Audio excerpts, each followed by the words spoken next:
and welcome to your new favorite weekly series from Progress, Virginia. This is the Richmond Recap, and I'm your host, Kimberly Nario.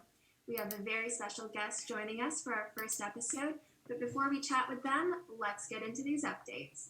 The 2021 session opened with hundreds of bills, resolutions, and a few censures introduced in the House of Delegates and in the Senate. This week, the legislative dockets were packed tighter than Broad Street on a game night pre-2020. But don't worry, we've got you covered. We'll be right here watching everything that moves the session with updates every week. Here at Progress, Virginia, we have our eagle eyes on HB 1888, a bill that will make permanent several of the reforms from the 2020 special election, including making those fabulous ballot drop boxes a thing for every election, and standardizing how localities handle absentee ballots. Welcome to the 21st century, Virginia. We are here for it all. Next, we have HB 1810, a bill that will give the governor authority to extend the voter registration deadline if the voter registration system fails, as it did in 2020. Good old-fashioned voting rights. We love to see it. Now, go on and channel Stacey Abrams while you make sure your crew is registered for 2021. We'll wait. Another bill we're watching is HB 1900, a bill that cracks down on illegal evictions. It is too cold and too crazy outside to be putting people out of their homes. It's the right to live in peace for me. There's SB 1276, a bill that will lift the prohibition on selling insurance policies that cover abortion in the state health insurance exchange. We shall have bodily autonomy expeditiously in 2021, okay? Then there's SB 1179, a bill banning private prisons. Sir, ma'am, we will no longer tolerate profiteering off of imprisonment. I know you all can feel me on that one, right?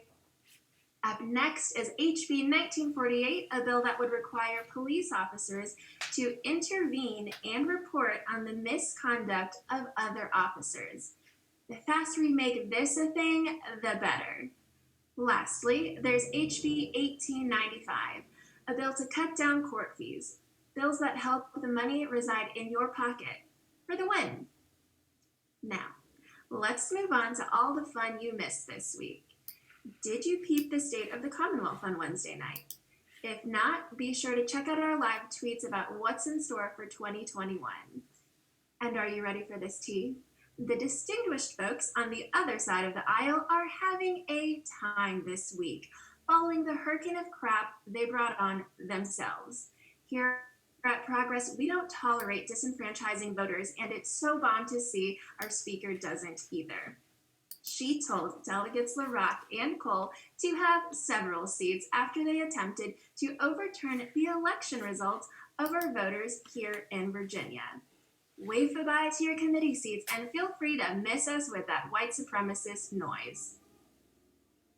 Now, the time has come for us to talk about REA, which stands for the Reproductive Health Equity Act.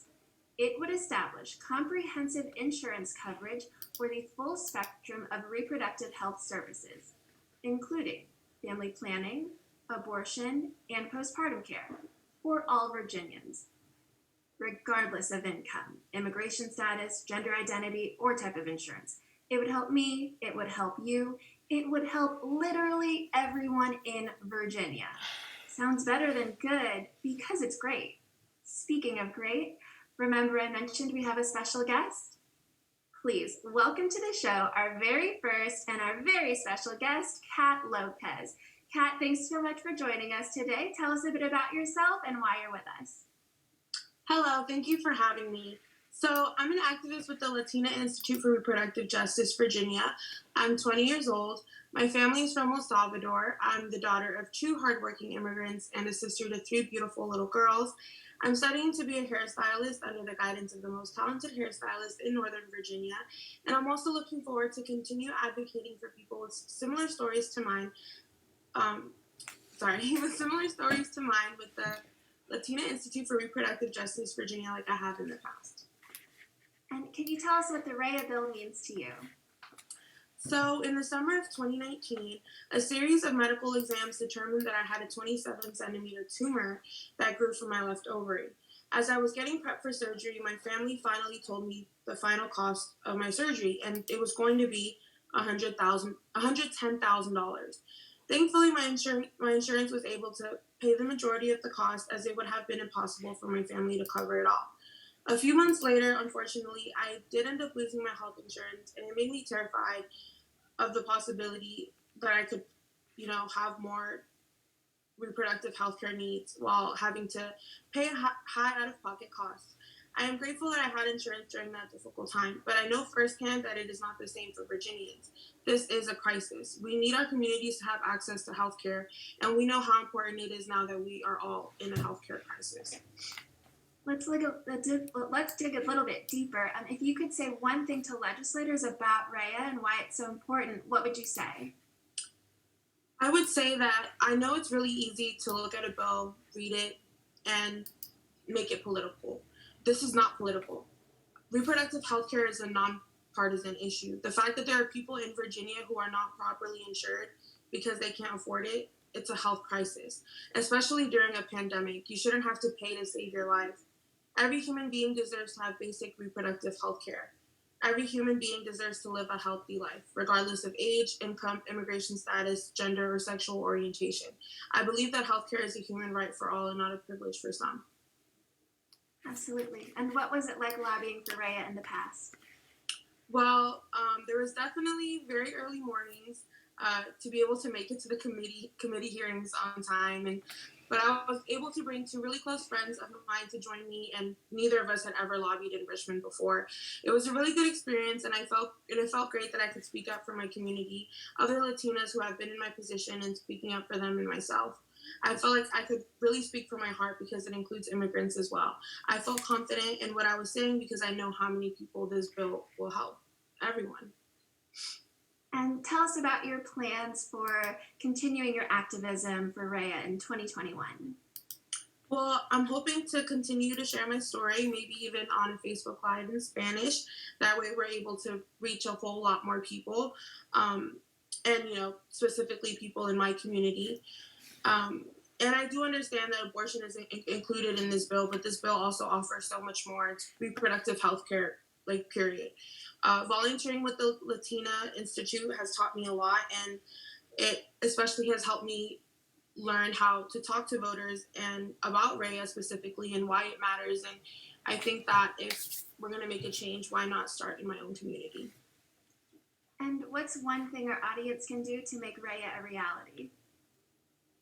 My suggestion is to encourage people to the Latina Institute Virginia and to sign up to attend a monthly meeting, follow the Latina Institute Virginia on social media, and support our campaign to make reproductive justice a reality for Virginia.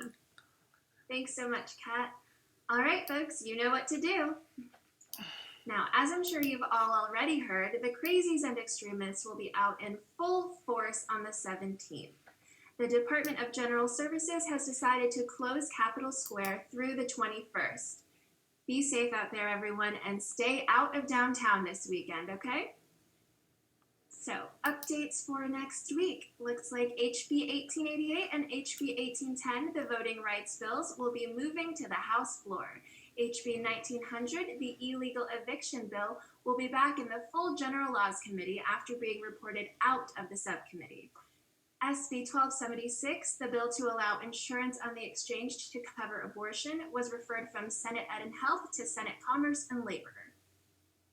HB 1948, the bill to compel police officers to report misconduct, was reported out of House Public Safety Committee and is headed to the House floor.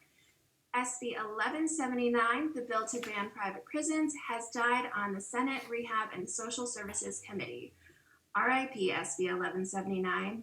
As of this broadcast, HB 1895, the bill to cut down court fees, was still on today's docket for the House Courts of Justice Criminal Subcommittee and will be debated momentarily.